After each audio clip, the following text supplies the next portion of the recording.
రాష్ట్ర వ్యాప్తంగా ఒక భయాన్ని క్రియేట్ చేయాలని ప్రయత్నం చేస్తూ ఉన్నాడు. కానీ నేను చంద్రబాబు నాయుడు గారికి మరొక్కసారి కూడా చెప్తా ఉన్నా, ఒక చెడు సాంప్రదాయానికి నాంది పలుకుతా ఉన్నారు. దయచేసి ఆపండి. ఆపకపోతే మాత్రం ఎల్లకాలం మీరే అధికారంలో ఉండరు. అధికారం మారిన రోజున ప్రజలు చంద్రబాబు నాయుడు గారు చేస్తూ ఉన్న ఈ అన్యాయాలను చూసి శిశుపాలని పాపాలు పండినట్టుగా ఆ పాపాలు చాలా వేగంగా పండుతూ ఉన్నాయి. అధికారం మారిన రోజున తాను చేస్తూ ఉన్న ఈ చెడు సాంప్రదాయం తనకే చుట్టుకుంటుంది. ఈరోజు దెబ్బలు తగిలినా దెబ్బలు తిన్నా ప్రతి ఒక్కరూ కూడా రేపొద్దున ఇదే మళ్ళీ అటువైపున చేసేదానికి మీరంతటి మీరే బీజం వేస్తూ ఉన్నారు. ఇది సరైన పద్ధతి కాదు. నాయకులుగా ఉన్న మనలాంటి వాళ్ళం ఇలాంటివి ప్రోత్సహించాల్సిన పని ఎప్పుడు రాకూడదు, జరగకూడదు. దయచేసి చంద్రబాబు నాయుడు గారికి ఇప్పటికైనా చెప్తా ఉన్నా, చంద్రబాబు నాయుడు గారిని హెచ్చరిస్తూ ఉన్నాను, మరొక్కసారి మళ్ళీ హెచ్చరిస్తూ ఉన్నాను, ఇది కరెక్ట్ సాంప్రదాయం కాదు, దయచేసి దీన్ని ఆపమని చెప్పి.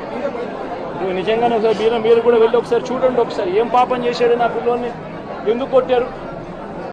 ఎమ్మెల్యే ములాఖత్తులు అని జైలు దగ్గరికి వెళ్తూ నేను చంద్రబాబు గారిని హెచ్చరిస్తున్నా అంటూ పదే పదే విమర్శలు చేస్తున్నారు. ఏం చేస్తారంటారన్న, అదే నేను చెప్పేది కాదు.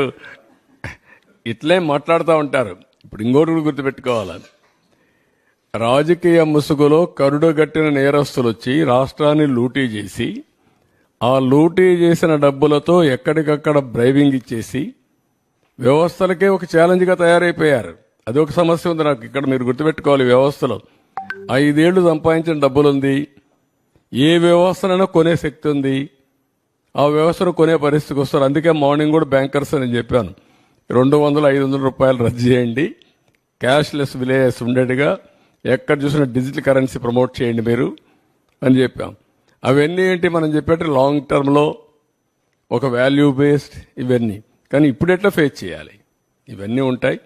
ఎవరు ఎన్ని అరిచినా ఎన్ని బెదిరింపులు చేసినా ఐఎమ్ వెరీ క్లియర్, ఎవ్వరు కూడా నేరస్తులు తప్పించుకోలేరు, అవినీతి పరులు తప్పించుకోలేరు. ఎక్కడ విక్టిమైజేషన్ ఉండదు ఈ గవర్నమెంట్లో. ఈ గవర్నమెంట్లో ఒకటే ఉంటుంది, ఫర్మ్గా ఉంటుంది గవర్నమెంట్, ఎవ్వరికి భయపడదు, సిస్టమేటిక్గా ఉంటాం. ఎవరు తప్పు చేసినా, ఎవరు రాజకీయ ముసుగులో బెదిరించాలన్నా ఆ బెదిరింపులకు ప్రభుత్వం భయపడదు.